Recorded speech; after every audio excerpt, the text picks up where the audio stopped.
Hey folks, so this is section 10.3. We're going to be dealing here with double angle identities and half angle identities. You've already seen the notes for this, so hopefully you've got those all filled out, and this is going to be your lesson video for that.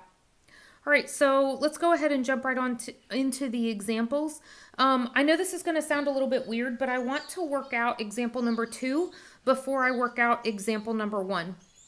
When you look at example number 2, do you notice it says 1 minus 2 sine squared of an angle? So I want you to go back to your identities, 1 minus 2 sine squared of an angle, and you'll notice that it looks like this guy right here. The left, that's the right side of the identity. Notice that the left side of the identity is the cosine double angle. So that's what we're going to do, is we're going to plug in the left side of the identity, cosine double angle. And so this is going to be the cosine of a double angle, 22 times 22.5 times 22.5. And then we will multiply those. That'll give you the cosine of 45. This is something that's currently on your unit circle, so you can continue further. The cosine of 45 on your unit circle is root 2 over 2. Now, when you go back to example 1, the weird one, you'll notice that this guy doesn't look anything at all like our tangent double angle identity. So when you look at this, man, it sure would be nice. Everything's there except for that 2 that's on top. I'm missing the 2. Now, you can't just up and put a 2 in anytime you want to. That totally changes things. But what I could do is leave that 2 there, and out front, we could multiply by a 1/2. Because now that 1/2 times the 2, I've really only multiplied by the number 1, and multiplying by the number 1 doesn't change anything. So what I'll do is I will just take that 1/2 that's in the front, and I'll just carry that down. But then the rest of this, I'm going to use my double angle identity for that. So again, I'm going to be plugging in the tangent of the double angle. And so you see the 1/2 out front. Tangent of my double 51 is going to be the tangent of 102 degrees. The 1/2 is still being carried down. Now, I don't have to go any further here because 102 degrees is not on my unit circle. So this isn't something that I already know how to work with. All right, moving on. Find the following. So in this one, the very first thing we want to find is the sine of a double angle. Now I've got my little yellow sticky note over here to the side. And the first thing that we want to do is we want to draw the triangle. And what exactly are we talking about here? We want to take our given information and we want to draw the triangle. This is by using that all students take calculus concept. So notice in this given that my cosine value is negative. See how it says cosine is equal to a negative 12/13? And my sine value is positive, greater than 0 is positive. And so cosine is negative in quadrants 2 and 3. Sine is positive in quadrants 1 and 2. And so this is how I know now that I need to use my quadrant 2. You already have a picture drawn there that you can see, but that's why I've chosen a quadrant 2 angle. Now, let's use, again, go back to the given, let's use SOHCAHTOA to fill in my numbers. So cosine is adjacent over hypotenuse, so my adjacent needs to be the negative 12. It's going to the left, it's got to be negative. And my hypotenuse will be 13. If I use the Pythagorean theorem to find the missing side, it's going to be 5. It's going up, so it needs to be a positive 5 and not a negative 5. Okay, just like we did back in section 10.2, hide your picture. Do not pay attention to your picture right now. If you're trying to find the sine of your double angle, simply write the identity. Don't look at your picture while you're doing that. Just write the identity. Once the identity is written, then you can combine that with the picture. And so I have, first of all, a 2 value that's in my identity. The sine of theta, the sine of my picture, is going to be 5/13. And the cosine of my picture is going to be negative 12/13. Go ahead and multiply the tops, multiply the bottoms. Please remember that this is 2 over 1. And so when I multiply the tops and multiply the bottoms, I'm going to get a negative 120 over 169. All right, part B, same concept, cosine of my double angle. Hide your picture, cosine double angle. We had 3 different ones. I'm just going to use the cosine squared minus sine squared version of this. So now that you have your identity, you can go back and use your picture. So the cosine of my picture is going to be negative 12/13, and then I need to square that. The sine of my picture is 5/13. I need to square that. So negative 12/13, the whole thing squared is going to be 144 over 169. Just bring down the minus sign. It's not being squared. It's not part of your sine of theta that's being squared. 5/13, when you square it, gives you 25 over 169. Go ahead, keep the common denominator, subtract your numerators, and you're going to get 119 over 169. Last but not least, let's go for the tangent. Remember what I told you in section 10.2, tangent is always going to be the most tedious. So once again, hide your picture, simply write your identity, the 2 tan all over 1 minus tan squared. Once you have your identity written, then you can use your picture. So leave the 2 alone, the tangent is negative 5/12. And leave the 1 minus alone. Again, plug in a negative 5/12, and that guy is going to be squared. So let's just do the math on this. When you multiply the tops together, you're going to get a negative 5/6. When you take care of the bottom, square first on the bottom, and you'll get 25 144s. Remember that this particular negative is squared, but this negative is not squared. So just remember that. And then I will need to do my 1 minus on the bottom, getting a common denominator on that. Clean up the denominator. You have 119 over 144, and now I can multiply by the reciprocal. Once I multiply by the reciprocal, I'll get a negative 120 over 119. Again, your calculator does all of that math, but that just kind of shows it line by line. All right, then we move into the half angle identities, or the half number identities. On your notes video, I talked about how every time you see this guy right here, I'm going to call it the half angle. But this guy over here, when you see it in the inside there, I'm going to call it the whole angle. So just be aware that my verbal is going to be slightly different than what you're going to be seeing on the screen. So let's just jump right on into an example. Notice that I'm using cosine, so I need to use the very first identity on this one. So this is the identity that I'm working with right now, simply because this first guy tells me that this is a cosine of a half angle. All right, so you can see there that my half angle is 5 pi over 8. So if your half angle is 5 pi over 8, what is your whole angle? Well, if you've got a 5 pi over 8 and a 5 pi over 8, that'll give you a 10 pi over 8. And 10 pi over 8 is the same thing as 5 pi over 4. Another way that you could think about that is 5 pi over 8. If you want to double that, that's going to give you, do a little bit of reducing here, that's going to give you a 5 pi over 4. So that's a second way that you can think about moving from the half angle to the whole angle. All right, so we're going to just simply write down our plugged in version for the equation. Let's see on this first guy here. Let me make sure that I'm telling you the truth. Yeah, the first guy, I went ahead and plugged in the whole angle. This is an angle that I can work with.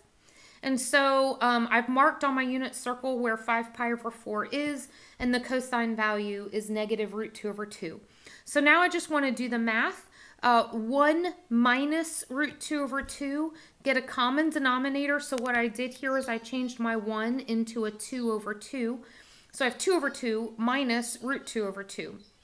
And that's what you can see on the top. The bottom, I just changed my 2 into a fraction of 2 over 1. Now I can multiply by the reciprocal. And you'll notice that you have a 2 minus a root 2 on top inside the square root. On bottom, you have a 2 times 2, which is a 4. Now, 2 minus root 2, all inside a square root, just looks like this. There's nothing else that you can do to that to clean it up. But on the bottom, we know that the square root of 4 is just a plain old 2. Now, you'll notice that I totally ignored the concept of whether or not I was going to have a plus or minus. And all of a sudden, at the very end, the very last step, I've assigned it a negative. Why did I do that? So I want to explain how you know to choose the plus version or how to know when to choose the minus version. Go back and look at the fact that this is 5 pi over 8 and ask yourself, where is the angle 5 pi over 8? I know you don't know a lot about pi over 8s, but I know that 8 pi over 8 is just going to be at the number pi. 4 pi over 8 is going to be the same thing as pi over 2 because 4/8 is 1/2. That means that 5 pi over 8 has to be somewhere in the second quadrant. Well, if 5 pi over 8 is in the second quadrant, and by the way, that's what that symbol means. It is an element of, or it is inside of quadrant 2. If 5 pi over 8 is in quadrant 2, all of the cosine values, and again, go back to the original question. We were being asked for the cosine value of this quadrant 2 angle. All of the cosine values in quadrant 2 are going to be negative, so that's why I chose a negative at the very end. All right, let's go to example 5. So this one is in degree format, and you have the half angle is 195. The whole angle is just going to be double that, which is going to be 390. And then all we need to do is plug into our equation. Remember that our equation here is going to be 1 minus cosine A all over 1 plus cosine A, all inside of that square root. So that, I believe, is the one that I'm using. So I have 1 minus the cosine of 390 all over 1 plus the cosine of 390 inside of the square root. Now, 390 is the same thing. It is coterminal to 60 degrees. So really, I'm just looking at my position of 60 degrees. And the cosine of 60 degrees is root 3 over 2. So then the next thing that I will want to do here is just clean that up. And so let me enlarge this a little bit. My 1s, I'm going to turn into 2 over 2 so that I can get a common denominator. And so I just rewrote the top with a common denominator and I rewrote the bottom with a common denominator. Once I do that, I now have a fraction divided by a fraction and I can invert and multiply. Once I invert and multiply, those 2's will cancel each other, just leaving me with a 2 minus root 3 over a 2 plus root 3 on the inside. Now, I have some good news for you because I've always told you that if you have a square root in the denominator, you have to get it out of the denominator. For this particular type of question, when you have a square root inside of a square root, you are not required to take that any further. I'm fine with you leaving this as your final answer. Now, I want to talk about why I chose the positive version. So we want to go back to the original. Notice that I'm looking at the tangent of 195 degrees. 195 degrees is going to be in the third quadrant, and all of my tangent values in the third quadrant are positive. So that's why I chose the positive version for my final answer. All right, let's go on to example number 6. Example number 6. The very first thing that you need to do is you need to take your given and you need to figure out where to draw your picture. This is exactly what we did earlier in section 10.2. So this part isn't anything new. So notice that my angle has to be between pi over 2 and pi. So that's why I've chosen to draw my triangle in quadrant 2. And then notice that my cosine is negative 5/8. So SOHCAHTOA says that's adjacent over hypotenuse. So my adjacent is going to be negative 5. My hypotenuse will be 8. And then I'll just do the Pythagorean theorem to find my missing side. And my missing side then is going to be the square root of 39. Now, what you want to do, as we did in section 10.2, hide your picture and just simply write down the identity. Do not use your picture to write down the identity. And so all I have right here is the identity written down. Once the identity is written down, then I can use my identity and plug the picture into my identity. Now, one thing that I didn't mark on my picture here is that this is angle X. And remember, angle X is my whole angle. So my whole angle is going into the identity. My whole angle is the guy that was drawn. So I can just simply look at my picture to plug into my identity. So let's go ahead and plug in. So I have plus or minus. Notice that the only thing I plugged in was -5/8 because that was the cosine in my identity. And you say, Ms. Roberts, why did you ever even draw a picture? Why did you not just use the given? And that's a great question. I didn't have to draw a picture on this one, but let's say that my given was a tangent value. Well, tangent is not in my identity. I would have had to have a picture. Or let's say that my given was a sine value. I would have had to have a picture because my identity doesn't have a sine value in it. It has a cosine value in it. So in this case, I didn't have to draw the picture. But many times I will have to draw the picture, which is why I went ahead and showed you that. All right, so -5/8 is what I plugged in for my cosine of X. Notice that I've already changed my 1 into an 8/8 so that I could get a common denominator. So I have 8/8 plus 5/8 down on top, or up on top, and then 2/1, and so you can see that I've inverted and multiplied already. Go ahead and multiply. You get a 13 times 1 on top inside the square root. 8 times 2 on bottom is 16, but when you take the square root of 16, that just becomes the 4 that's in my denominator. Notice that I've already chosen the plus, and let's go back and take a look at why I chose the plus. This one's a little bit tricky, so hang with me on this particular example. I only had a picture of my whole angle. I did not know where my half angle was, but my whole angle is in quadrant 2. Now, if you would take a look at this particular graphic that I have, notice that when my whole angle is in quadrant 2, my half angle will be in quadrant 1. If you would like an extra explanation on this graphic, I would be happy to make a second video on this. Just let me know, and I'll make another video on only this particular graphic.